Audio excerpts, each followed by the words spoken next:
maybe. Oh, good Lord. I do this every week. I'm so professional. There it is. It's the intro music, and this is the Random Christian Show. Welcome to it. It is another Tuesday, which is, again, the best way to start your week, because who cares about Monday? We skip Wednesday, make it through Thursday, and then we just call in sick on Friday. And, then you've got an extra long weekend again. So, anyway, right now it's Tuesday. The most important thing is you're spending time with us here on the Random Christian Show. I am Christian Random, and we have a couple of special guests with us tonight. We've got Susan Spencer from the Dark Side Podcast. She'll be joining us shortly. And also, in just a second here, we're going to have Kelby Dean, KDR, from the Demo Derby team RAGC, or Raise Hell and Eat Cornbread. He's going to be joining our show and giving us updates on our race team that we are officially, unofficially sponsoring. There's a lot of official sponsoring kinds of things going on. Speaking of which, we want to say thank you and welcome to Consolidated Skateboards. If you guys need any kind of skating apparatus, blankets, shirts, boards, wheels, or my personal favorite, besides the blankets, these shoes. I know it's a cartoon mock-up, but these are the most damn comfortable shoes you'll ever find in the world. Also, don't forget about the Don't Do It Foundation, the anti-Nike sports thing. I just love the fact that they hate Nike. So, anyway, also 5 Point Skateboards. If you're down on the Central Coast in Ventura, California, stop in, say hi to Brad and Dave and all the boys down there. Buy some swag from them. Buy some skateboards. Go out and skate, because National Skate Day is coming up soon. Speaking of which, we also have Mark Partain, world famous skateboarder, coming up. Still trying to nail down a time and day with him. But he is coming on the show, and he's actually doing mountain biking now, and it's going to be a great time. We're going to get a lot of stories from him. Dave Nelson, world famous surf photographer and skateboard photographer, he will be on the show talking about his world travels and his new book that he's got coming out called Dual Perspective. It's a really cool, lot of pictures and stuff, and that will be next week at this time. Then. Week after that, we're going to have a podcast couple called A Couple of Nuts. And it's just a married couple that do a show, and they are a couple of nuts.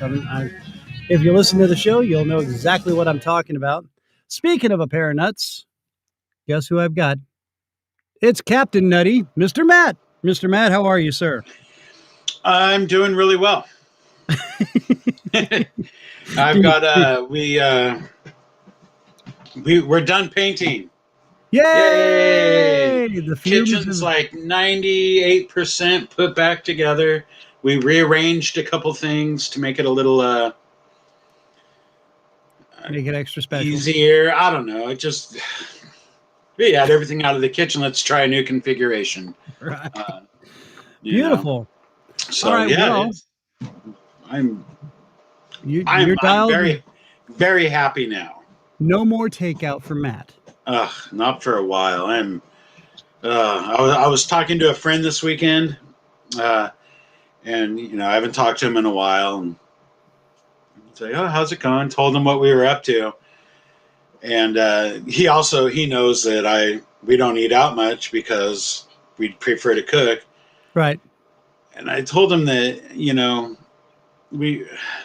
3 weeks of takeout, that's like 2 years worth of normal going out. But see, now, Matt, if you had just ordered pizza every night, you'd have breakfast, lunch, and dinner. And I'd be even more towards pizza. And if you heard that, I'm not sure if you noticed that or not, we've got Kelby Dean from Raise Hell, Eat Cornbread. I almost said chicken. Kelby Dean. What's up? What's up, buddy? How you doing, man? I'm doing pretty good. Right on. All right, Kelby is calling us. He's out portable right now, so he's on the phone with us, and we are. You got some updates for us on the racing status here, right? Yeah, Yeah, I got some. All right. So what's going on with the old Ray's Hell Eat Cornbread team? So we got 2 cars basically done and ready to go, minus a few things. I got 1 car going this weekend, June 5th, out to Gardner, Kansas for the Johnson County Fair Derby. Okay. It's, I'd say 99% complete. Okay. Good. Good. June 12th in Coffeyville, Kansas. I got another car I'm looking at right now that's going to run. And everything out of the car I'm running this weekend has to be yanked out, put in the other one in a week. Just good Lord. For the next race. So, now, you do all this by yourself, don't you? I have some friends that'll come by and hang out and help. And yeah. Or just drink beer and tell you what you're doing wrong. Yeah.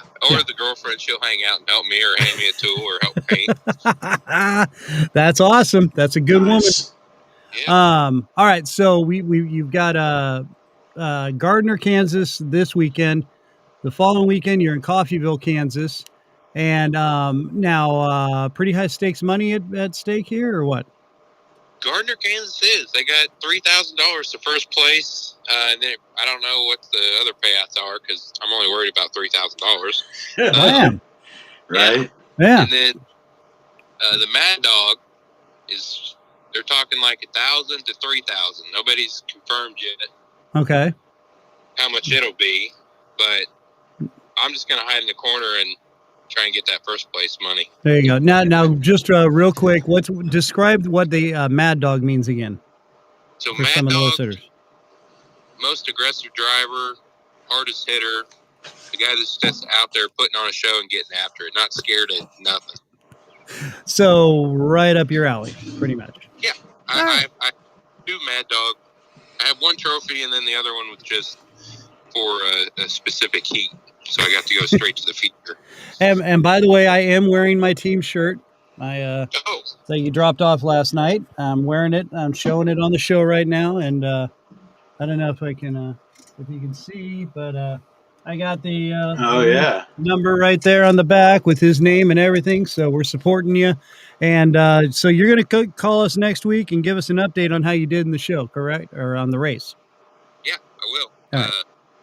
Now, is it right to call it a race? It's not really a race. It's just a race, an event. We just call it a derby. We just derby. Simple. All right. Got to do it this weekend. Well, I want to make sure I'm fitting in with all the cool kids. So. Well, it's fine. Yeah. Well, there's a funny thing going because I remember last time I was on the show, you called me the semi-professional demo derby driver. Yeah. So I put semi-pro real big along the side of this car. Nice. Yes. Excellent, brother. All right. Well, now you got to hold to it. And then I'm just going to start calling you professional derby driver. And don't get ahead of yourself. All right. Now, win under my belt, and then we'll think about it. Okay. Now our name's not on this car. Well, it's going to be on the next car, though, right? Yeah. It'll be at the Platte County Fair. Okay, Platte County Fair. Okay, and that's coming up in a month. Yeah, July 22nd, 23rd, I believe. Sweet. All right. Okay, dude. Well, listen, I know you're working and trying to get stuff done to fix your truck and car and all that. So, Kelby Dean, KDR, good luck to you, my man. Call us next week with your update from the Gardner Fairgrounds, correct? I think so. Okay. I don't even have an address yet, but I'll be there. just gonna drive out there and figure it out. Yep. That's my man. All right, brother. Well, we appreciate you checking in and give us an update, my brother. All right. We'll see you later. All right. Get to it. We'll talk to you. All right. Bye-bye. Peace. All right. Kelby Dean Rollins checking in. And that was, I know he was, you got to have certain sponsors and stuff on your things. So anyway, like I said, we're unofficially sponsoring his cars. So the Platte County Fair, that sounds good to me. And I mean, hey, it's free. So I'm not going to argue. You know what I'm saying? We are, whoa, wrong cue music. I'm trying to find intro music for our next guest, and I'm not being very successful with this. Matt, what do you think would be a good intro song for our next guest? I think the one that she mentioned would be great. Oh, crap. Hold on. Do you want me to private chat it to you? Yes, private chat it to me again because I'm thinking I've got like 5 songs going through my head now. Oh my lord! I know I'm a loser. Oh yeah. Okay, yeah, that's right. See, and she's way quicker at typing than I am. Yes. What did I open? I don't know. I wasn't even typing anything. I don't think I was opening up some program on my computer. Now, should I do Motorhead's version or the original?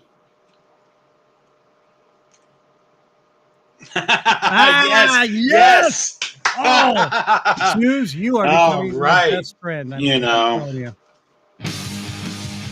There it is. There we are. All right. Ladies and gentlemen, I just we're going to just straight out bring her into the show. The queen of the Dark Side podcast. This is Suze Spencer. Suze, welcome to the show, ma'am. Hello. Love the music. That's great. And the Motorhead choices. Yes. I mean, come on, man. Lemmy. Hey, loving it. Who wins in the fight, Lemmy or God? Trick question. Lemmy is God. Okay. So there we go. All right. Well, hey, Susan, welcome to the show. And I know you're over across the pond, as they like to say. So I appreciate you staying up with us and doing this late night with us. Not a problem. Suze has a podcast called The Dark Side, and it's a. I mean, I guess the genre is true crime, correct? Correct. Yes. Okay. Yeah. Because I know there's several derivatives of that kind of style of crime. Yes. I put it as an historical crime. Oh, okay. There you go. Now, you tend to focus on stories of the true crime nature that they're very dark, but they have a very positive outcome at the end. Correct? Yes, correct. That's right. Yes, I focus on crimes that change laws and law enforcement, or something positive was born of the negative. Right. Okay. That's so yeah, that's a good. They're law changing and whatnot. And everybody's froze on the video screen. That's so awesome. But I can hear you, so we're just gonna roll with it. Eventually, it catches up. So now Suze, and I'm still a little too loud here, so even though I love this version of the song. Why don't you give us a quick background on what got you started into doing this podcast? Now, you've been doing this podcast for over a year? About a year. Yeah, I launched in September last year. So.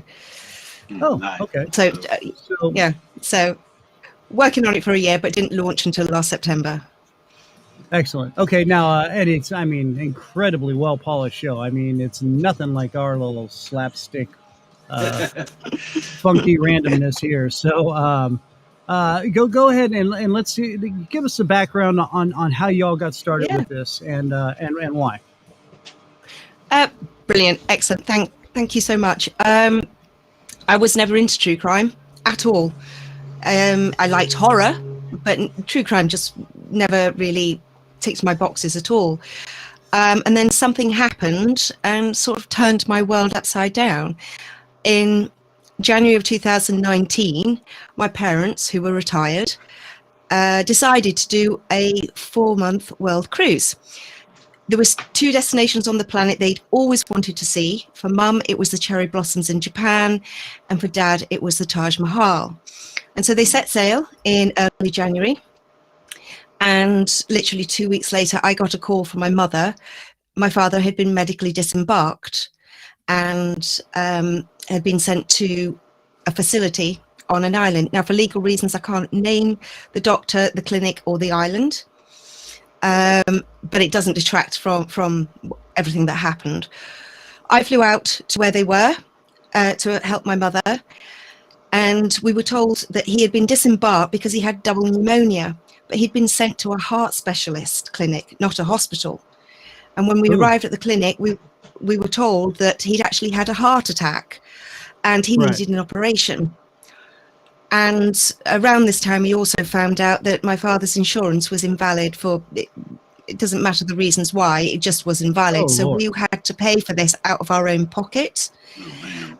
Oh, man. So we agreed to the operation, and half an hour into the operation, it was aborted by the doctor.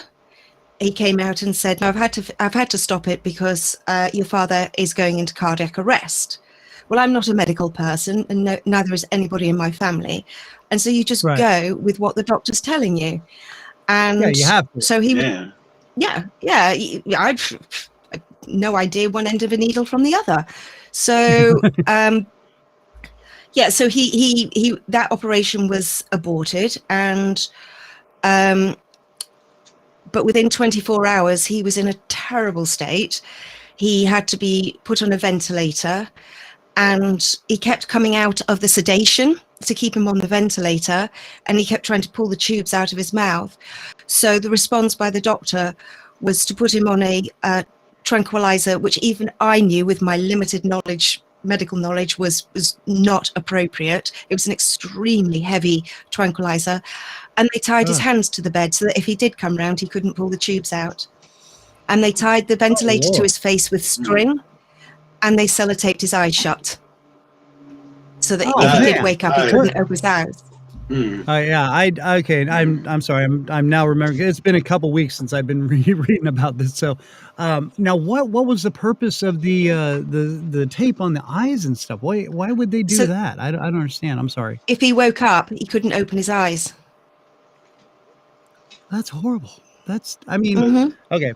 I'm sorry. Go ahead and continue. That was one of the things I remember that just really bugged me. I'm like, why wouldn't, they'd want to see responsiveness out of him or something, but okay. Yep. Okay. I'm sorry. Go ahead. No, it's okay. They also never moved him for 4 or 5 days. They never moved his position. He ended up with first-degree bed sores that were almost down to the bone.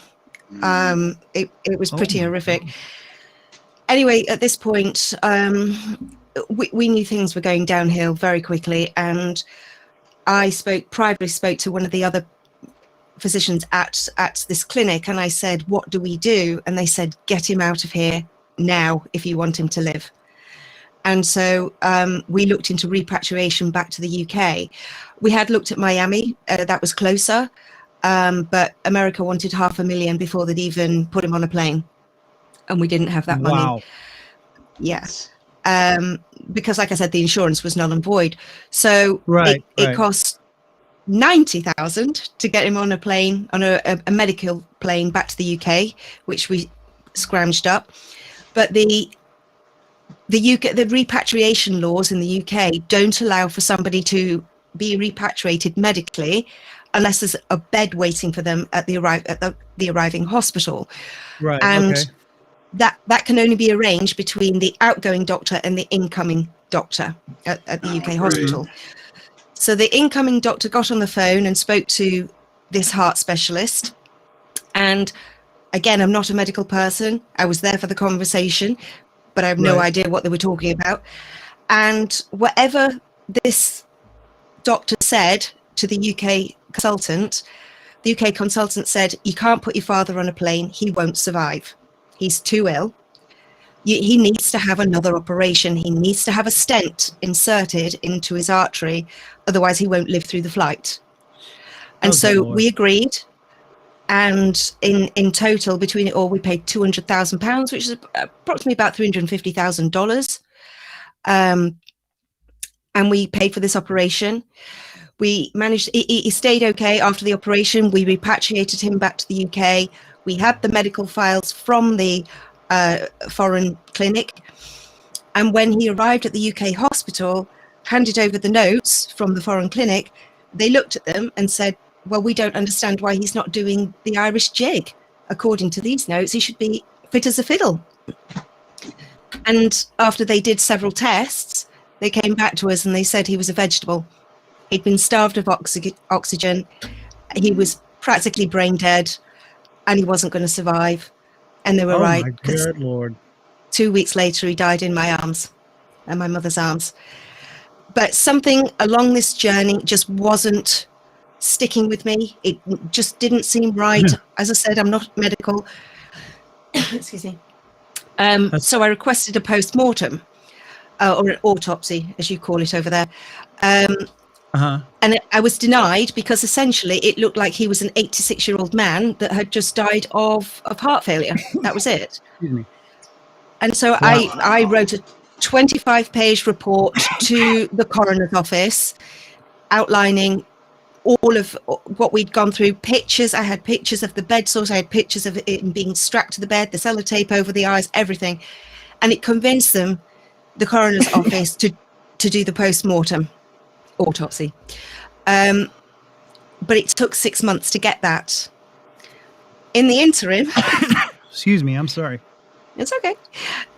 In the interim, we had to bury my father. My mother fell apart. They'd been married for 62 years. And she decided, which I thought was quite macabre at the time, she decided that she wanted to rejoin the cruise. Okay. Oh, yes, I remember this. Okay. Yeah. And I thought it was quite macabre. Who goes back on a holiday after their spouse has died from the holiday? See, and that would have been something I know. My mom got, after my stepfather passed away, she got a little. I'm just going to call it distracted, because I think that's really what it was. She was finding ways to distract herself from the grief. So yeah, I thought that was a bit odd, but yeah. Quick question before you go for any further. My question is, did they know you were taking all these pictures of your father when he was at this other hospital, or were you kind of just doing that on the sly? Or I didn't have to do it on the sly. They barely came into his room. Wow. So they were just that unattended. Wow. Yeah. Okay. And they charge, things like they charged us $100 for an aspirin. Yeah. Yeah. A bag of salt water here is $750. So yeah, I get it. Yeah. So yeah, okay. No, they were never around at all. Even the doctor, on the day that the final operation was to take place, it was supposed to take place at 9 a.m. He didn't show up until 11 a.m. And then we saw on his Facebook that he'd actually been at a radio show that morning. Yes. So, yeah. I remember seeing that on a clip that you sent. Yeah. Wow. Okay. I'm sorry. I didn't mean to distract from your story. I just, like I said, fine. I have what we like to call Swiss cheese brains. So if I don't get some stuff out right away, it just goes off into the Netherlands. So anyway, and I'm an inquiring mind. I want to know. So please continue now. Okay. No problem. So yes, Mum wanted to go back on the cruise. Right. I thought it was macabre, but she had a valid reason. She wanted to lay his ashes at the Taj Mahal to make sure that he got there. Right. Mm-hmm. But the problem is my mother had early onset of dementia, so there was no way she could do this trip by herself. And she asked me to go with her. Mm-hmm. And, one day I've got a job, a life, husband, a house to look after. And then, the next minute I'm arriving in Japan for a 2-month, latter part of a world cruise with my mother. It was just so surreal, was the whole experience. I mean, we did get to see some absolutely phenomenal places that I could only ever dream of going to. Right. But it was all very tainted with sorrow. And we laid his ashes. Yeah. We laid his ashes at the Taj Mahal, and that was very tough. Mum really, really struggled with that. But I also found I couldn't talk about my father whilst I was on the ship, because every time I did, Mum just lost it. She couldn't talk about it at all. So I found that I was doing everything I could to not talk about it. She barely left the cabin. She only would leave to eat food. That's it. I couldn't get her to interact with anybody else at all. And I found it really hard because I had to sleep in my father's bed. And it was just, all of this sort of, by the end of the cruise, I was so glad to get home, but it had all taken a bit of a mental toll. And when I got off the cruise, I struggled. I did. I'm not going to lie. I spent quite some time in my pajamas, flicking through all the TV channels, etc., as opposed to doing anything constructive. And then about a month after we got off the cruise, I got a letter in the post, and it was the post-mortem or autopsy results. And it clearly showed in the autopsy results that, according to the medical records, my father had not had a heart attack to begin with, so never warranted having an operation. And the operation that he was supposed to have to place a stent so that he could be repatriated to the UK and survive the flight, Right. no stent was placed. Oh my So Lord. they didn't even do the operation Wow. that he was held there for. Wow. No. And charged No. you $90,000 for. In total, 200,000, which is about 350 US Right. dollars. Oh, yeah. Okay. That's Sorry. just Yeah. insane. Pounds. And so there's no stent. At that point, I connected with the cruise line to try get some answers to find out why he had been sent to this clinic when he had pneumonia and he didn't have any heart issues. Mhm. And they responded and said, well, we didn't make that decision. By the time we'd arrived at that destination, it was the Port Authority that made the decision as to where to send your father. It wasn't the ship's decision. Right. Okay. Bit of research later, and I found out port authorities come under maritime law. And when I researched maritime law, there was nothing in maritime law to state that there was any due diligence afforded to any passenger medically disembarked as to the facility that they would be sent to. So you could be disembarked with, I don't know, you've broken your leg, but you're sent to a veterinary because That's That's ridiculous. because there's no due diligence as part of maritime law when it comes to medical disembarkation. So I set out to change the law. And there's two ways that we can do it in the UK. You can either do it by a petition, an online petition, when you've got to get 100,000 signatures, and then once it reaches that amount, it has to be talked about at Parliament and discussed. Right. But it's just a discussion. That's it. The other route is to write an adjournment debate. An adjournment debate, you take that to your local member of Parliament, and if they support your adjournment debate, they will then present it to a minister in the House. So it carries a bit more validity and weight. Right. So I opted. Sorry. Good. No, go ahead. Go ahead. I'm sorry. Yeah. So I opted for the adjournment debate because I thought it would have a higher impact faster. Yeah. Absolutely. Yes. And did my adjournment debate. I actually got to sit in the House of Commons whilst it was being debated, which was quite unbelievable. And the minister was very, very understanding and compassionate of what we'd experienced, but categorically told us that we'd been lied to by the ship. Port Authority does not come under maritime law. All medical disembarkation is authorised by the ship.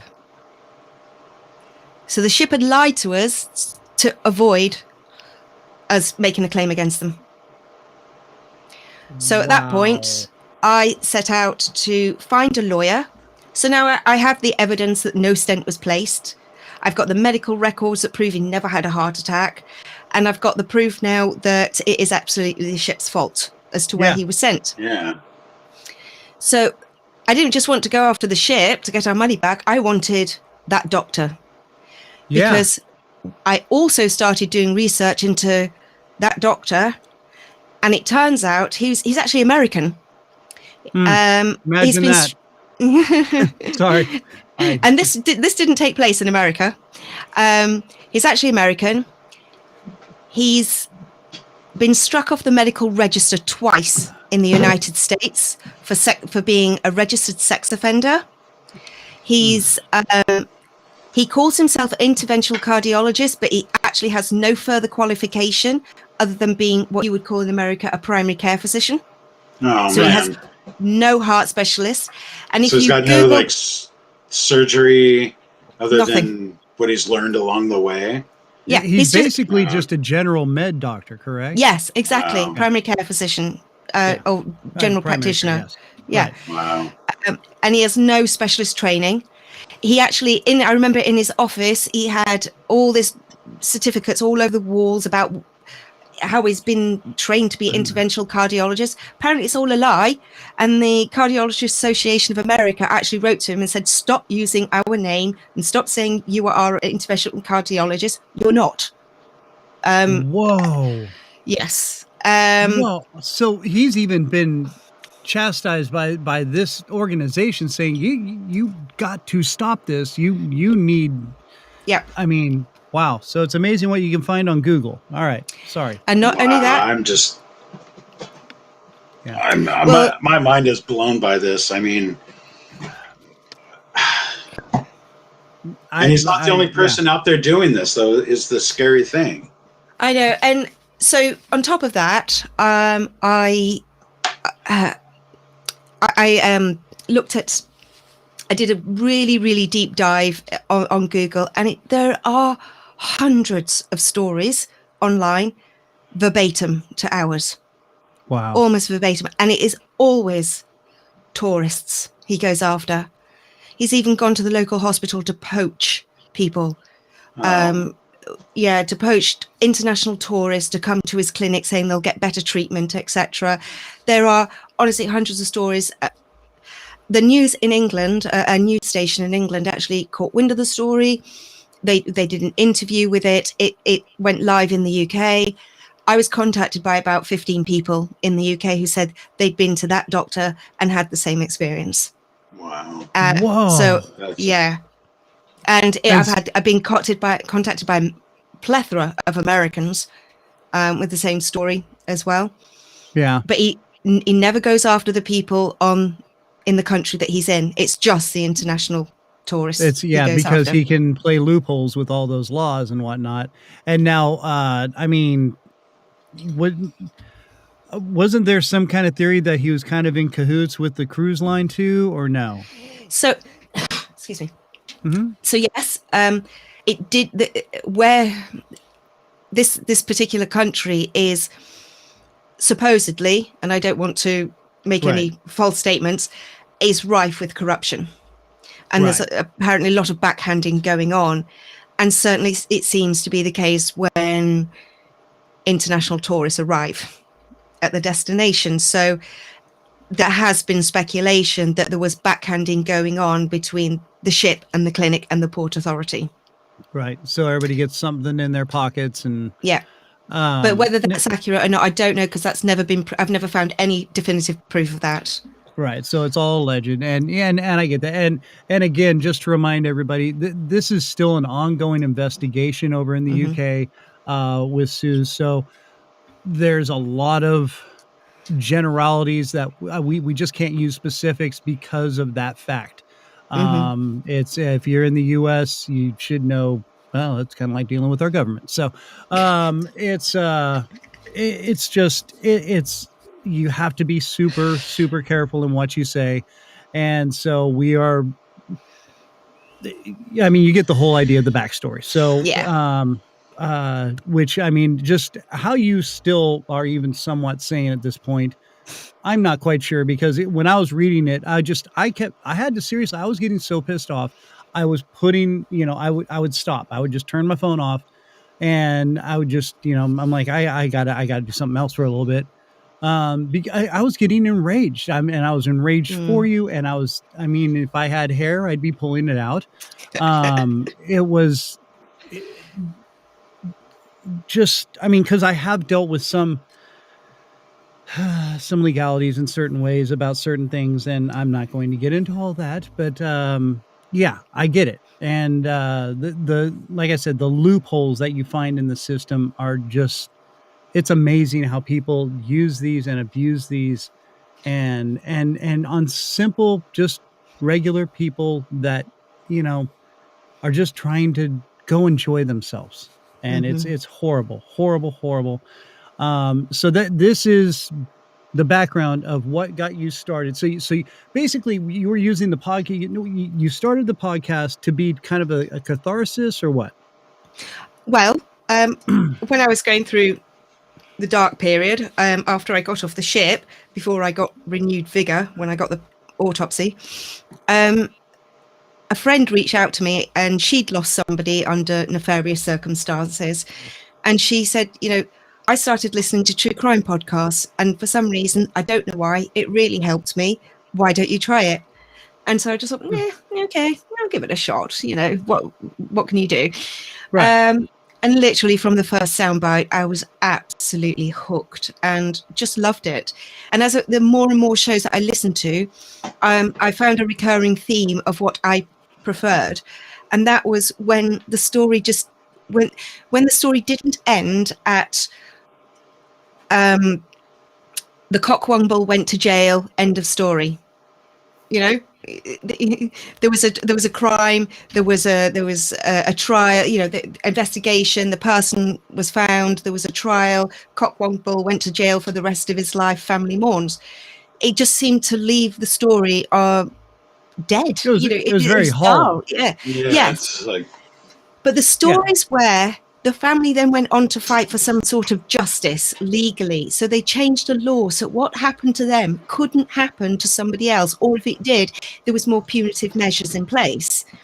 And I found that really resonated. And I found that the reason it resonated was because it was as though they were telling my story. Right.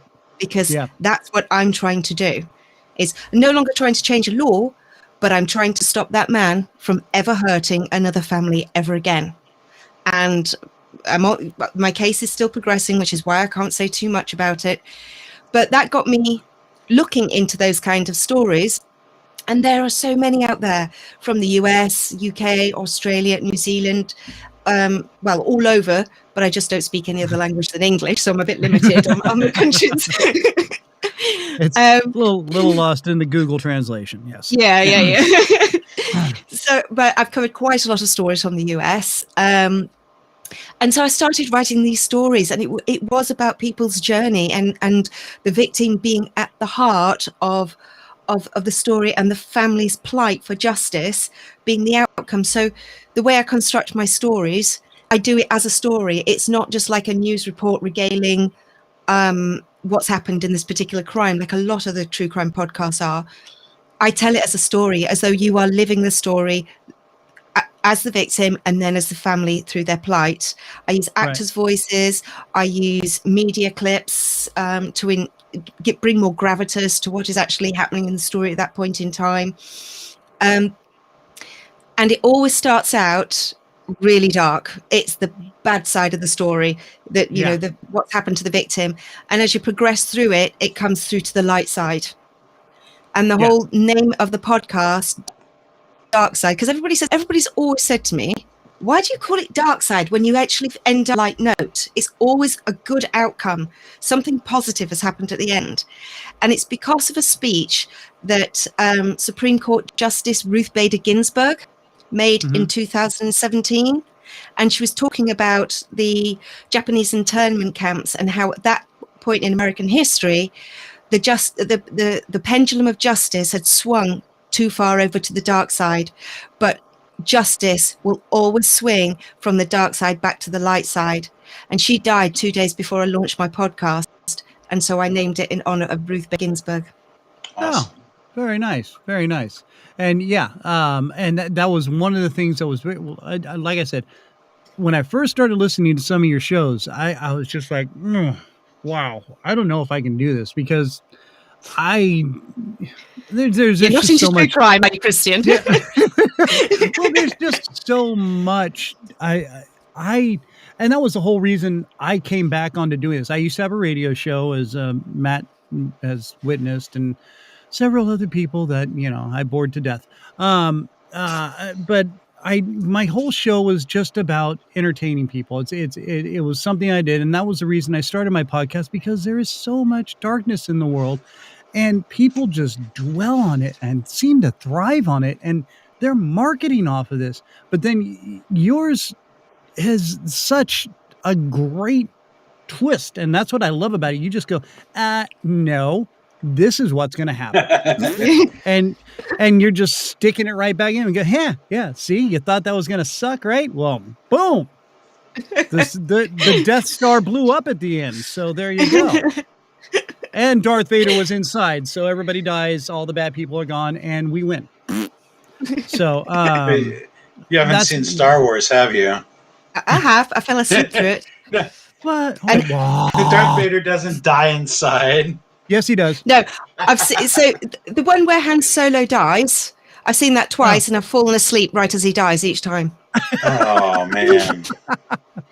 Hey, I'm just a fan of the first real movie, and then all the other ones were like, yeah, okay, it's cool. So I'm a fan of the whole thing, like everything. Yeah. Like I was Matt like Matt 5 or wants to be 6 Luke years old Skywalker. when Star Wars came out. I was like 6 years old, and perfect age for that. They hooked me. Yeah. Oh, I love them too. So I mean, But I'm with Christian. The New Hope was definitely the best. Yeah, I mean, I don't know. I still get chills when I watch a movie. But okay, so like I said, and that was my whole purpose behind starting my podcast, was to spread light. And it was ironically not too long before the whole pandemic thing hit. I know a lot of podcasts started as the pandemic hit. So wow, and what a double whammy for you. You were dealing with all this, and then the pandemic hits right on top of it. Oh, and we got hit hard. Very hard. Oh, yeah, good you guys Lord, did. yes. My in-laws are currently here, and we've not seen them in 15 months Oh, because nice. of the lockdowns. Yeah. Dude, oh my good Lord. Okay, so and so now, and I know you, how long does it take you to research one of your shows? Too Because long. you've got a lot.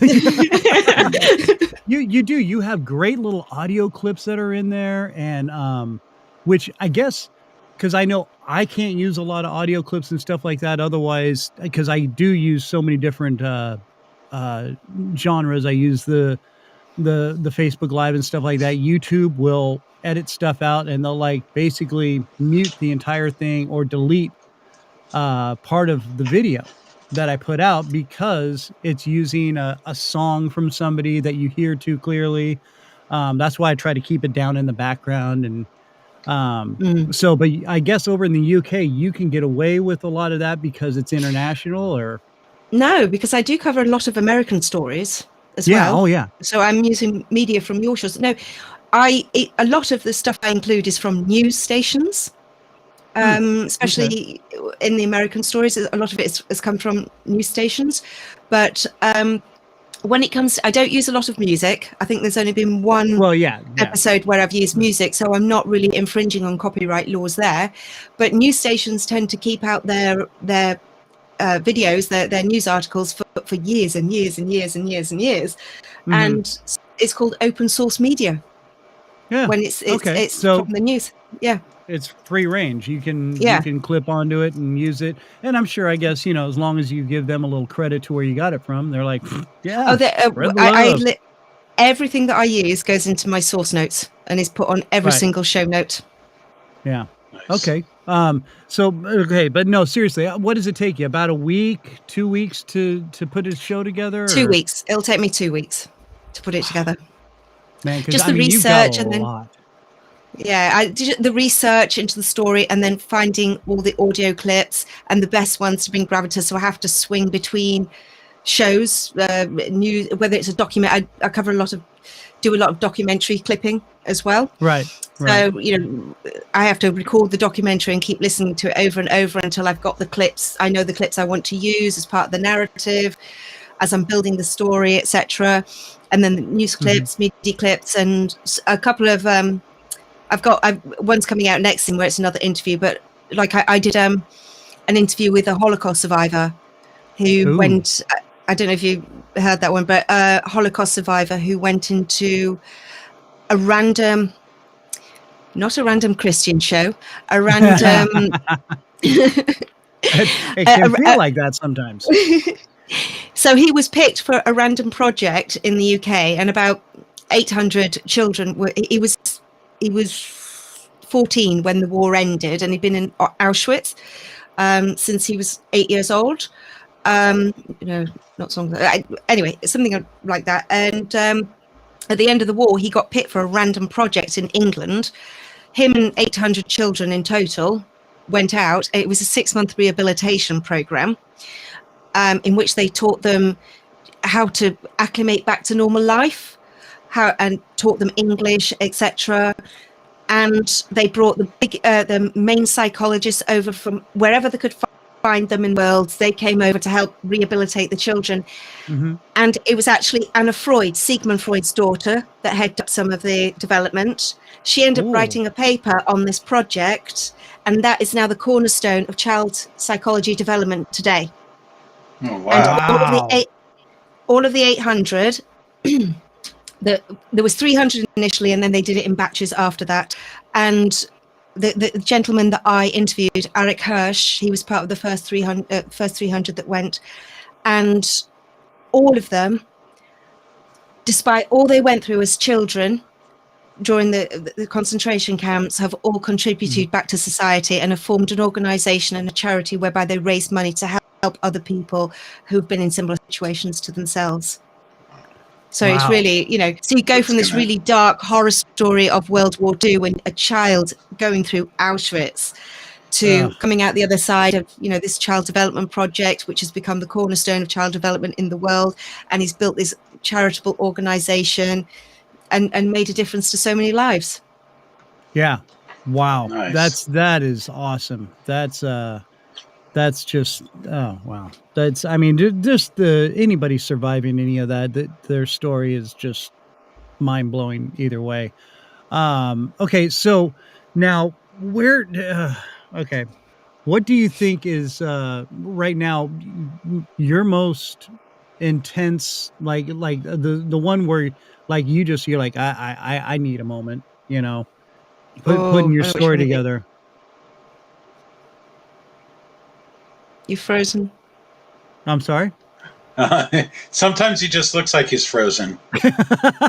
No, I was just what is one of the stories where you just you were like, okay, I need a moment. I gotta take a little time off from this because it's just too much. Because you have some pretty heavy stories. The worst one, and it actually took me, I think, 3 months to write because I kept having to leave it and go back to it because each time I wrote it, it made me feel physically ill. But I knew it was a story that needed to get out there. Mm-hmm.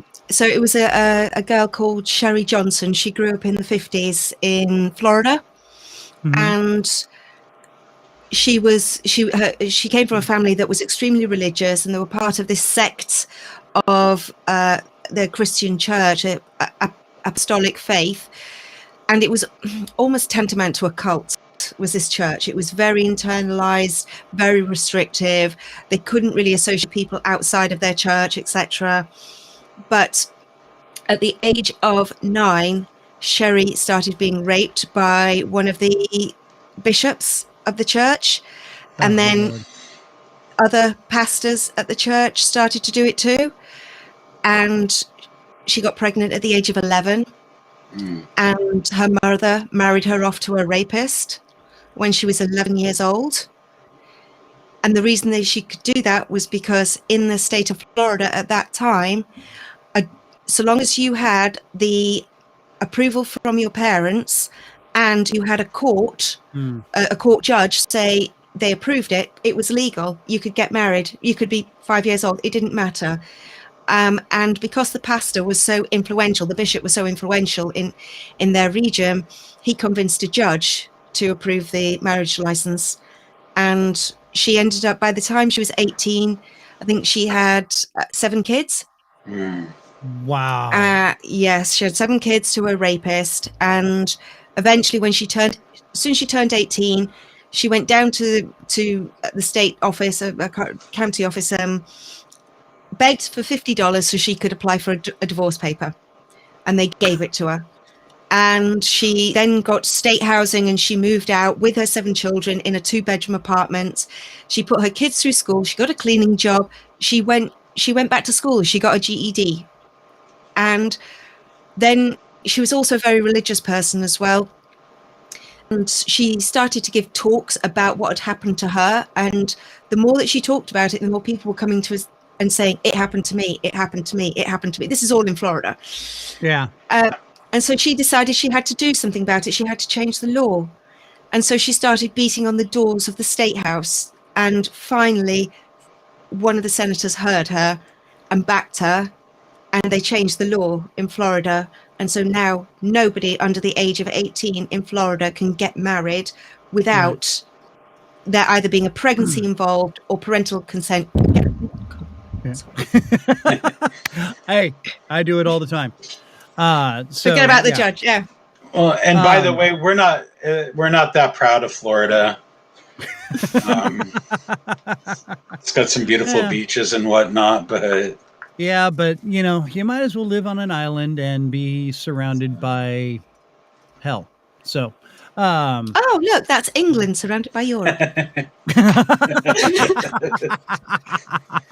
Except for I'd rather live in England than in Florida. And if I'm offending any Floridians out there, I don't care. Let's see, there's a hurricane coming. Where are we going to go? That way. And everybody else is going that way. So we're pretty much screwed. Okay, cool. Oh, there's a tidal wave coming. Where are we going to go? That way, which everybody else is. We might as well just stay here. No, I love the guys that are going to write it out. We're going to write it out. Dude, you have no choice. But Florida sucks. I'm just going to say that. So anyway, I just wanted to apologize for Florida. On behalf of the U.S., we're just saying sorry. But hey, if you ever need some oranges or watermelons and I like some kind Florida. of citrus fruit, I don't know. Every time I've been there, and I've only been there a few times, it was it just seemed incredibly over humid. Like, you take a shower, you walk out, and you're like, oh well, okay, I need to go take another shower. And then there was just a lot of people and a lot of old people, and then it was just and traffic. Oh my God, that's probably one of the scariest. I'm from California, and I've driven truck and stuff in Los Angeles and San Francisco and all over, and I'll tell you, scary people driving in Florida. That's all I'm going to say. Well, I'll tell you, as a true crime podcaster, Florida really intrigues me because it's probably one of the best states in the United States to murder somebody. Because I'm not surprised there. No, because they've got alligators. Yeah. Right. They just eat the body. Yep. It's kind of like Iowa because there's a lot of pig farms up there. People. Oh yes. Those pigs will eat anything too. Yeah. And they're particularly fond of humans, I've heard. Yeah. Oh yeah. It tastes just like chicken. Chicken. Or bacon. Wow, that would and now I think there's still a couple of states that have not changed a law that you were just talking about that was very similar to that, like as long as there's parental consent. I think when I did that show, which was early this year, I think there was still about 20 odd states that still had some form of child's marriage laws in effect. Yep. And it's absolutely disgusting. But hey, welcome to the US. Right on. Of course. Well, I used to live there, so I know what it's like. Yeah. Oh well, where if you don't mind saying where New do you England. live? New England. Oh, okay. Well, there you go. You went from England to New England, and then you went. This really isn't that new. I'm out. Peace. No, your visa system kicked me out. Oh. So you didn't stick around for the chatter. I love the chatter. The chatter's you can't awesome. have it yet. It's wicked awesome. And if you don't like it, no. It's wicked pisser. Yes. Oh God, yeah. You go down the street, you bang a Yui. Bang a Yui. Down the Duncan. Yeah. Yes. Oh, yeah. I have friends from back there, so I lived with those guys for a while, and best people in America. Yeah, no, actually, they are. They're good. They're good, hearty people, but good Lord, it's like after a while, you're like, shut up. Of course, I'm out here, dude. Right on, totally, bro. And they're just like, wow, you're a freak, dude. So I get it. All right. So now, going back to your show here, what do you think is one of the have you done one where it was just like a huge, like, uh, and I guess that last show that you were talking about, the big change around, the big turnaround, would that be considered one of the biggest turnaround of the laws that you've ever seen, or is there something else that's No, it's the last. It's the last 2 episodes that I did. It's called episode 19, "The Land of the Free," and episode 20, "The Home of the Brave." Yeah, that was cool. And it's based on the Japanese internment camps and how it got to the point where the US government, the president, turned on its own citizens and interned them just because they looked like the enemy. There was absolutely no proof to support the claim outside of one report, which was fabricated to some degree, where Roosevelt based his opinion on that report, even though he had 2 reports saying that Japanese Americans were just not a threat at all. Several people tried to fight it, but the story I particularly covered was the Fred Korematsu. And he went to the Supreme Court saying it was a violation of his 14th Amendment rights, that he had not received due process, which is he was being charged of a crime without due process, without being charged. So it went to the Supreme Court, and the Supreme Court ruled in the government's favor and said it was legal to intern their own citizens. And long story short, Fred fought for years and years and years and years and years. I was going to say, it was a long time. Long time. Even when former President Trump brought in the Muslim ban laws, he was fighting that. He was fighting for Guantanamo Bay detainees, was Fred Korematsu. He kept fighting till the day he died, and he died in 2013. I think it was in 2017.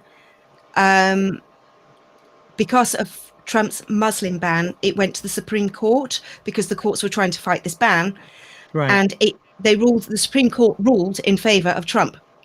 But one of the dissenting judges made a speech in which she said, "Can you not see the parallels between what is happening now and what happened with the Japanese internment? We are giving license to intern our own citizens without due process. And this is illegally and fundamentally wrong, and it's been allowed to go on for 75 years because of the Korematsu versus the United States case. Therefore, in this ruling, I overturned Fred Korematsu versus the United States so that this is now illegal." Beautiful. And sorry, that was probably one of the most impactful stories that I covered. Yeah, no, I remember in fact, I just got done listening to that just a couple days ago, and I was like, I listened to it while I'm at work, and I'm out on a dock, and I'm like sitting there, I'm like, yeah, everybody's like, what are you doing, dude? And I'm like, nothing, just keep working, you're fine. Yeah, it was really cool because I have Asian friends back in California and stuff, and I knew some of their grandparents and parents that even went through some of this stuff. So and it's not something they really talk about much because they were not very the things they endured were horrific. And and the weird thing is I remember, I'm not going to say which friend it was, but his parents did talk about it because we were talking about it in school. And it was amazing because they actually said, we kind of get it, but the way it's happening is wrong. And the way it's being dealt with is wrong. Yes, there is some justification in what they're trying to do. They're just going about it completely wrong. And so they said, it was one of those things where you're like, okay, I get it, but I don't get it. And then, why are you doing it? And it was amazing to just even hear them say, I was like, you really were like, understanding them. And But you have to understand the climate at the time, they didn't do it to the Germans. This is what I say in my podcast. People, I mean, it's like ridiculous. This is what I say in those particular episodes, because at the time, yes, the US was at war with Japan because of Pearl Harbor, but Italy and Germany were saber rattling at the US, threatening war because they discreetly knew she was helping Britain and France with the war effort, even though she was supposed to be neutral. So they were saber rattling at her. So there was potential war threat from Germany and Italy, but none of the blonde-haired, blue-eyed Deutsch descendants or the olive-skinned, dark-haired Italian descendants were being rounded up. It was only the Japanese, and only because they looked like the enemy. But how do the blonde-haired, blue eyes not look like the Deutsch enemy? Yeah, and then of course we get into modern day where the anybody that's of East Indian descent was being scrutinized and it was, and I think that was more almost worldwide at that point. It wasn't just the U.S. It was all over. Absolutely.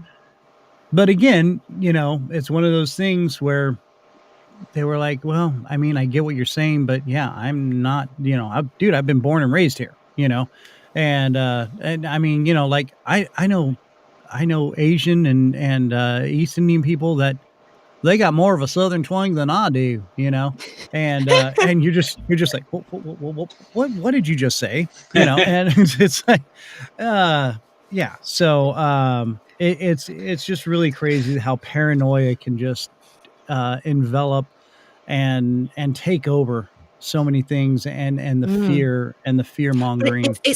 And what you learn about when I'm doing these stories is how slowly everything escalates. It doesn't happen overnight. Oh no, America didn't decide to intern its own citizens on a whim. It was decades and decades of build up of a xenophobic rhetoric and narrative that was being spewed out across specifically California, but it was saturating throughout the nation, so that by the time the internment actually came, most of America was on board with it. Yeah, because it was the natural progression. Now, in our modern day society, we can look back and say, how on earth did a country get to that point where they intern their own citizens? But if you look at the progression that led up to it, it is this so slow percolating saturation that went through the decades and through the generations. Yeah. And yeah, it is crazy because it's almost, I don't want to go off on a rant, but there's such a well laid out plot, shall we say, of how they developed the whole process. And like you said, it just slowly, all of a sudden, all of America was into it, and it was, you see the careful footsteps of how it was put together and denied, like in your show, you were talking about how they just legally just kept, no, never mind. And they're given every opportunity. Obama had the opportunity. So did President Ford, President Clinton, and Reagan, and by the way, and Obama. All of them did something relative to the Korematsu versus United States in terms of either giving financial reparation or making an apology or rescinding the executive order that put them into the camp. But none of them overturned the Supreme Court ruling. Yep. And outside of taking a test court back to the Supreme Court, Fred couldn't do that unless he had this test case to go back. The only person in America that could was the president, and not one of them did. No, not one of them had the cojones to do it. And so, because I don't care it's all how politics, cool they are. man. Yeah, all they care about. I don't know. Don't get me started on politics. It's something that we've agreed not to discuss on the show is politics. Because we go there. Trust me. Well, we do, but I mean, it's one big party with many factions, if you ask me. Yeah, and, we go down that rabbit hole, and again, I don't want to keep you here all night because you are already way up late. So it's 10 past 11 here. Oh, good Lord! The sun's still up though. No, I'm not joking. Is it? We only get 4 hours of darkness in the summer. Oh, that's right. Because you're farther north. Mm. Yep, that's right. Yeah. Wow. So okay. That would drive me nuts. Now you are on Blackout hiatus for curtain. right now, correct? Yes, correct. Okay, Just a and- season break. I'm hoping to be back in the next month or so. All right, beautiful, beautiful. Okay, because I mean, it's this is one of those ones that, and I've talked to a lot of other people about their podcasts, and there's some people where I'm like, listen, I just don't think it's going to be a good fit, but yours, I was so intrigued and so psyched to do. I come to be famous. I have elves. Yeah. Are you getting ready to Hello, leave, sweetheart? No, I came to be famous because Oh. Katie's done playing because she's waiting for mom. Okay. Well, we're in the middle of this show. This is my daughter. Say I hello, figured Miss that. Susan. Hello. Hello, Miss Susan. Hello, Miss Elf. I don't know your name. It's I Izzy. love your accent. It's very beautiful. Why, thank you. It's like talking to Grandpa Brian, huh? Remember Grandpa Brian? He's British? Yes, he was British. He was British? It's been a few years since he's passed. Oh my lord! That's why I talk like that. That's it. I'm a great All right. elf. All right. Anyway, I love you. So have fun. If I Thank you. leave without telling you, don't blame me. I only came here to be famous. But Okay. Thank you. Bye, daughter. Ladies and gentlemen, my daughter. There we go. Okay. Hey, she's great. Oh, she's Yeah. brilliant. What Yeah. a character. She is a character. She takes after me for sure. I was gonna say anyone related to you. It's probably.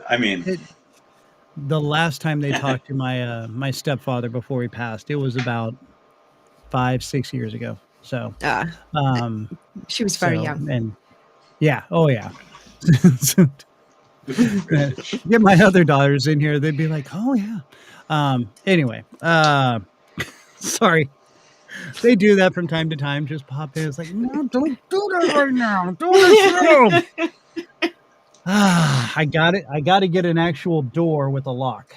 But anyway, it's soundproof, and that's what's important. So you're on hiatus, and now how long do you think you're going to be keeping this going on, Suze? Until I find laws that were changed. I mean, it is a fantastic. It's so. I mean, like I said, I get wrapped up in it, especially the Korematsu. I was just like, ugh! And I'm out like a dog. And these guys are like, what are you doing, dude? And like, nah, just keep doing what you're supposed to be doing. I also like to cover I- stories about the underdog. The underdog that triumphed. Like Sherry Johnson, she was a 9-year-old child. Yeah. Fred Korematsu was just trying to live an ordinary life and went on to do something extraordinary. Trying to think of another one. The Eric Hirsch story, he was a little boy growing up in Poland and all of a sudden spent most of his childhood in Auschwitz and could have been so horrifically damaged by it, but because of this positive child development experience, became a very productive member of society and gave back. So Right. It's not just about turning the pendulum of justice from the dark side to the light side. It's the underdog story as well. It's what the product of it all is. Mm. That's what I liked about the Princess Anne story is the kidnapper is really doing it for pretty good reasons. I mean, because he wants to Money? bring to light the I don't know. Well, we could all. Well, I'm just saying. I mean, because he's trying to kidnap her for the money, and then use that money to help Mental health. Mental health. I mean, and to someone that isn't quite all there. I mean, that makes sense. Now, We need money for this. It was his way. Money. You kidnap a princess. People are going to pay, and everyone's happy in the end. And he just wanted the money because he wanted help, and he wasn't getting help. And so he wanted the money so he could plow it into the healthcare system so that he could get the help that he needed. Yeah, I because mean, he was psychotic. Yeah. I'll tell you, the one that really stuck with me was the lady that got burned. That was the Uh, first one. Yeah, Judy was Malinowski. it that was okay? Man, that one. I Mm, mean, I had to go back and listen to it because I mean, she actually gave testimony. She stayed testimony. alive long enough to give testimony, and I was just like, how And then she died amazing! on the day that the law was passed Yeah, that in the her law was name. passed. I Mm, mean, that was just I mean, it's like she knew, it's like God yeah. said, "Okay, you did what you need to do. It's time to come home." Hmm. And, Yeah. it was just it was so 700 days she just stayed alive with with third degree burns, d and not just her external frame, her internal organs had third degree burns as well. oh, jeez. and I mean, that's that I've I've heard stories about people talking about the outer third degree burns and how insanely, I mean, you're constantly having to redressed. Hmm. And then when you said that she had internal third degree burns, I was Mm, like, the pain that this woman went through just to stay alive, to make sure she got to do what she mm. had to do. Give I give was I testimony. was I was literally almost in tears because it was just amazing the strength and the endurance that that woman went through to make sure that sick freaking bastard, you Who know. set her alight? Yes, and Uh, to know that you're giving a testimony that you know will only be played during your murder trial. right. Mm. Yeah. I, I you know, mean, yeah. Mm. I know they're dark, That but they do come back to the light side. now, I mean, yeah, I mean, do you have to take a little time after you do one of these stories, or I mean, is it kinda I just was one of I these things where you're in a process and you're like, "Okay, yeah, yeah, yeah, yeah," and then you're done with it, and then you go, or do you I kinda take breaks while you're doing it?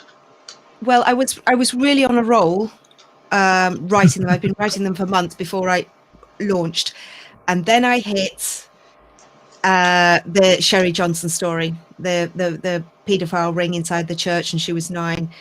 and it took me so long to write that one because it just made me feel so ill. Now, it's one Yeah. thing to listen to a story; to write a story is so much more of your vested, heartfelt Oh, yeah. words, Yeah. and your emotions go onto the paper. And so I felt like I was living Sherry's story, and it I used I used to say to my husband, I said, I feel physically ill. I have to keep giving this one a break. And after that, it stuck with me for a while, and I couldn't write for a little while. But fortunately, I had a back catalogue of scripts that I could use. Um, but once that back catalogue dried up, I was then having to write very quickly the stories. And what I didn't want to do was lose the quality of the episodes, lose the quality of all the effects that I put into it, because I was wishing to get an episode out, because I'd taken such a personal break after the Sherry Johnson story. So that's why I Right. decided to come to the end of season 1. But I'm already Okay. writing for season 2. I've already got quite a few scripts in play. Awesome. Awesome. Dadgummit. See, I need to write things down. That's what I really need to do. Okay, so I want to know how long it takes for you to, once you get the scripts written, how long does it take for you to do all your dialogue and all the editing? I mean, because granted, I only listened to one episode, but and you said it didn't sound good. It sounded fine to That's the me. worst one. but but it's really polished. I mean, it's a polished show, unlike this one, um, with no editing. I mean, Well, you guys go seamless. live. Yeah. well, that's and the reason I go live is I feel a raw. I love the rawness of being live and throwing it out there. I don't like editing. I didn't do it when I was in radio. Why should I do it now? I want people, and when we get in heated debates, I want that. I want that realness out there because it taps into people and people, oh, geez, you know what? I forgot to enable our chat. Yeah, Eh, I'm such a bonehead. eh. Yeah. So Andy's been sitting there going, I want to say something. I'm sure Andy has been. Yeah, there's not much right now. What a scam! I would be screaming from the. Okay. Yeah. See, sorry guys, I did not mean to miss you out here. Um, so, and I apologize because I'm sure some of these people probably had questions for you. I'm just trying to read through them real quick. The rest of America would be cut. Oh, jeez, why are these not showing? Um, there's Andy. He said it would be cut off from Florida if we could. I don't know. Can you see these here, Suze? No. Oh, okay. She's like, I was taking a drink of water. Okay, It's why not are they water. not? She's like, it's straight up vodka. Guys, it's Um, 11:30 over here. Yeah, right. I know. I'm sorry. All right. Well, listen, we won't keep you much longer. I mean, I still got so many more questions for you. Now, do you do your own editing, or is that Yes. do you have No, somebody do it else all do it? myself. Okay, No. that's awesome. You do a fantastic job. You really do. I can't afford it.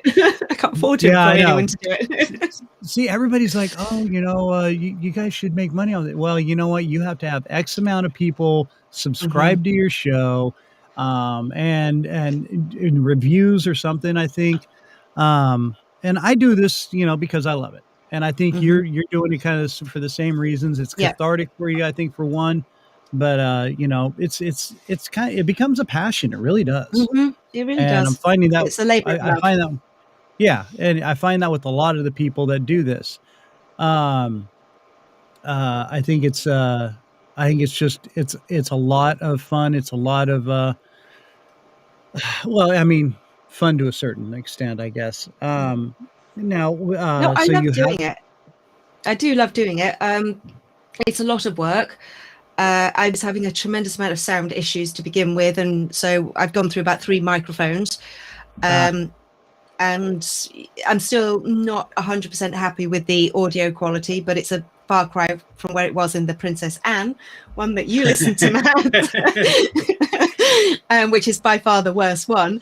No, I do love doing it, but it is incredibly time consuming.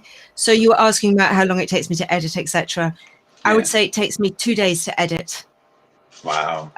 Because of all the clips I've got to put into it, and I've got to make sure the sound is compressed so that I've got a bit of more sound, so I don't have my voice, which when I do I'm talking to you normally. In my podcast, I speak very differently because Yes. it's the way I'm doing my stories. So it's how do I do it? Okay. Hello and welcome to Dark Side. Mhm. A true crime podcast that focuses on laws, crimes that change laws, law enforcement, or something positive was born of the negative. So it's a very different voice that when Yep. I do the podcast, and because it's a lower tone than my regular speaking voice, I have to make sure the compression's up, and when I'm putting the clips in, that the compression comes down so that I've got an equilibrium on it. It just takes ages. 2 days. Yeah, yeah. I was gonna say, and that was my next thing. When I first listened to your show, I was like, "Oh my lord." Because I mean, when you do go into that voice, and I do voice acting. I also do narrations for books and commercials and character voices and things like that. But when you went into that voice, I was like, oh my, oh wow, that's quite sexy. I'm not gonna lie. You're making murder and rape kind of you know. I'm starting to question things here. So yeah, but if off the air here, I can shoot you because as you can see, well, you can't really see, but I built my little sound studio and I Mm. actually went to school. I can give you some ideas to help you control sound and whatnot. I Oh, remember I'd you were love talking. that. You were talking about some birds outside your window that I mean were lovely to Yeah. listen to, but they're horrible for editing. So I Yes. get that. So yeah, I can give you all sorts of tips and we can do that off the air. But Oh, that's brilliant. uh I'd love that. Thank you so yeah. much. And yeah, guys, I am so sorry. I totally forgot about all this my chat thing. I was so enthralled and so excited to have you on the show. I totally spaced out that we had our chat going on here. Yeah, that's God, good Lord. You guys have been talking this whole time. Anyway, sorry. So okay, now let's plug your show here. Let's get this going. Where do we find you? On what venues do we find you? Everywhere. I'm on Apple, Stitcher, Spotify, Podbean, podcasts, you name it, Google, FM, all of it. I'm on every platform, and it's just literally Dark Side. That's what it's called, not the Dark Side or the podcast, just Dark Side. And black background with white writing on it and a red thunderbolt. At present, I'm in the middle of a rebrand. So yeah.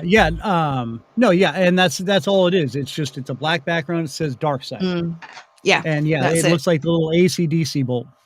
Yeah. So yeah, and now, okay, just one more quick question. Do you get a lot of flack from Star Wars geeks going, "Oh, what are you talking about the dark side for, man?" Well, I soon knock them down when I start talking about Ruth Bader Ginsburg, because they've got no idea who she is. If anyone wants to know, that's what it looks like. Oh, if I go there, that's it. Yep. There you go, right there. A true crime podcast. It's it's great. And seriously, I mean, I get so enthralled, and I've been so excited to have you on. I've been talking it up for the past few weeks. Thank you. Suze, I really, really appreciate you staying up late and taking the time with us. Oh, no problem. It's been fantastic to talk to you. Yeah. And like I said, if you need some advice on some sound control stuff, we'll do that. But okay. And you're getting just don't ask him about any electronics. Sorry, I had to throw it out. I had to throw that out there. You know, I'm not a technological He can control the sound. He just doesn't know how to hook anything up. Internet-wise, well, that makes two of us, Christian. I know make what things work how sometimes. So there it is. My outro music. I thought that was so great. You loved Motorhead. Okay, so now you're going to be starting the new season here in a few weeks, a month or so. Yeah, about a month. Okay, awesome. Yeah. Well, if in the meantime, check her out. It's Dark Side with Suze Spencer, and plenty of shows to get caught up on in the meantime. Suze, whenever we can have you back on, I would love to do it. We'll wait for I'd love to do it. Your second season, and we'll get updates from you then. Is that cool? Absolutely. Absolutely. Would love that. And just before I go, come join me on Dark Side. As always, the ride will be a bumpy one. I look forward to having you along for it. Yes. Yeah. Nice. Well done.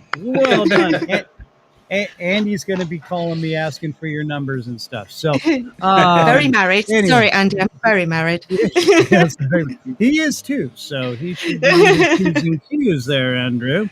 All right, Susan. Again, thank you so much. Anytime you want to come on, we'd love to have you. Maybe we'll do a reboot for you for your next season coming up, and we'll put you out there. That'd be fantastic. Well, thank you so much, and I absolutely love the show. So keep up the good work, guys. Well, thank you. Thank you so much, and have a great evening. Go get some rest, girl. Me too. I'm going to. Good night, guys. Lovely to talk to you. Cheerio. All right. Hey, there she is, the queen of the dark side, Suze Spencer. Man, that was awesome. Dude, that was a great show. I seriously could have kept her on here for another hour, bro. All right, Matt, I know you got to get rolling as well. The rest of us. Thank you again so much to Susan Spencer. The dark side, or not the dark side, Dark Side. Dark Side. Okay. It's a true crime podcast, and check it out. There's plenty of episodes on there. It's going to be really, I mean, I'm not into that stuff, but this stuff is it's got such a great twist at the end of it. You got to love it. Matthew, let's go ahead and plug you up here real quick. Let's get plug that out me up. What is it? Maddie's Photos, right? Yeah. Well, I don't know. I had my label on the thing. I thought that said who I am and whatnot. Where'd that go? I don't know.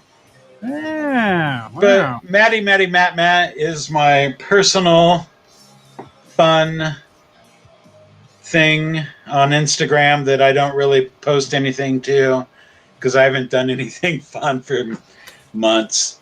And yeah, Maddie's Photos. Let me here. I guess I can look on my phone. There you go. Please, In my the meantime, name is Maddie's Photos. Yes, MatteSphotos is my business Instagram. Check out all his photography and Matt is my my personal one.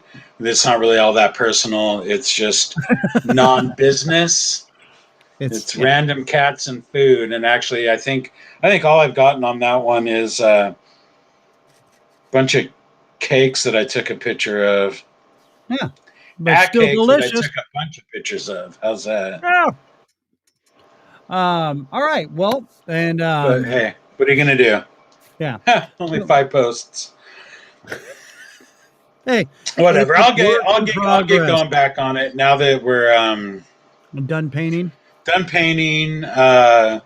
We can go places again, and I don't have to wear a damn mask everywhere, right? Which just makes me crabby because I overheat. And you know, if Andy's still listening, Andy, what did you mean by "well, that's the bad trilogy"? Which trilogy is the bad trilogy? Andy, what are you talking about there, buddy? Yeah, they're all great. Even started watching a new Clone Wars cartoon animated series called The Bad Bunch, which is fantastic as well. I love anything Star Wars. So well, I'm a nerd. I mean, who doesn't? But you know, there's the earlies. I don't know. Anyway, we're not going to get into that whole debate at this point. We need to say thank you to Consolidated Skateboards for being our unofficial official sponsor. What's this? The Bad Batch, so good. It really is. It really is. But you need to watch all the rest of the Clone Wars animated series to even care about the Bad Batch and why they're so awesome. Well, and then again, I'd also have to have the time to. I don't even get to rewatch my. I know it does. I miss my TV. I have almost a brand new TV that I've watched maybe for a grand total of 5 hours. Wow! Literally. Wow! Yeah, it's pretty sad. That's all right. But if I was without context, you'd be like, why do I care about these rejects? That guy just seems like a jerk. Well. Yeah. Actually, now that I'm done painting, I don't know how rejoiceful I will be about that for months to come. Like, I painted months ago. I'm done. Right. But now I have time, and the episode of Dark Side that I listened to, like I said, I listened to it because it was the time that I could listen to the whole thing in the time that I had left before we did the show today, and I'll be listening to more and more. Oh, dude, there's so many good ones out there. It really is. She does an amazing job, and the research she does, how she does it in 2 weeks, I don't know. Okay.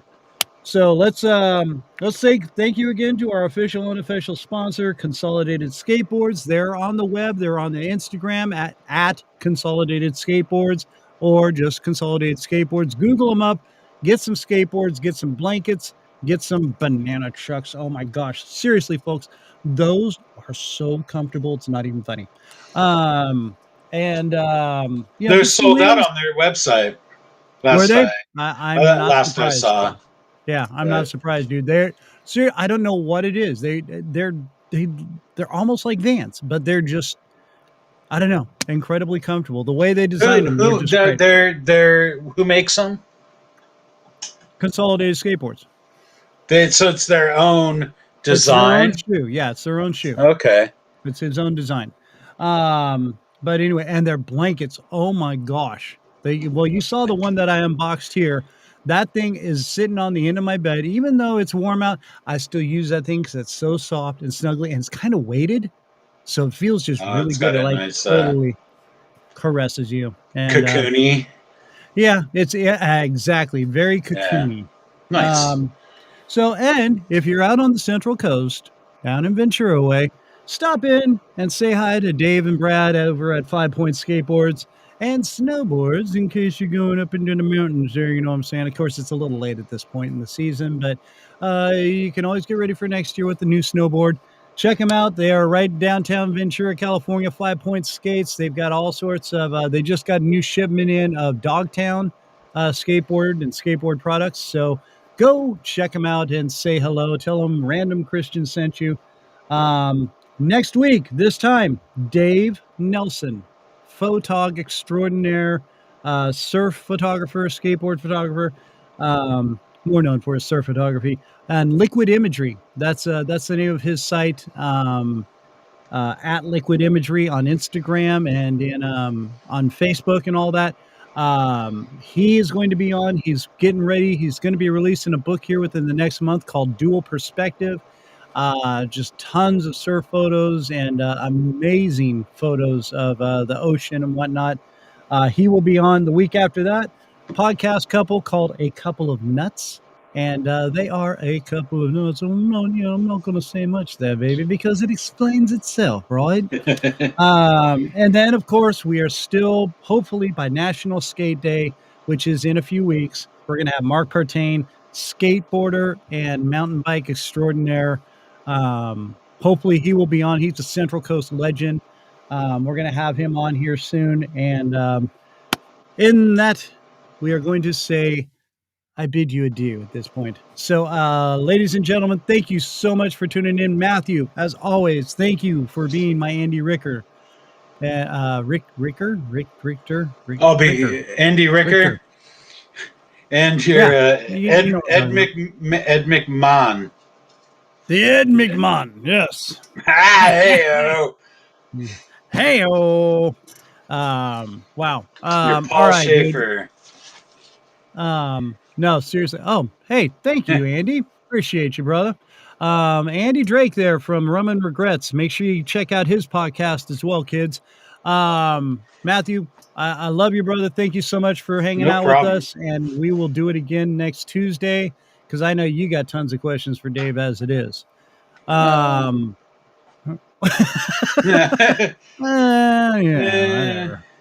I'll think of something. So, do you like taking pictures and stuff?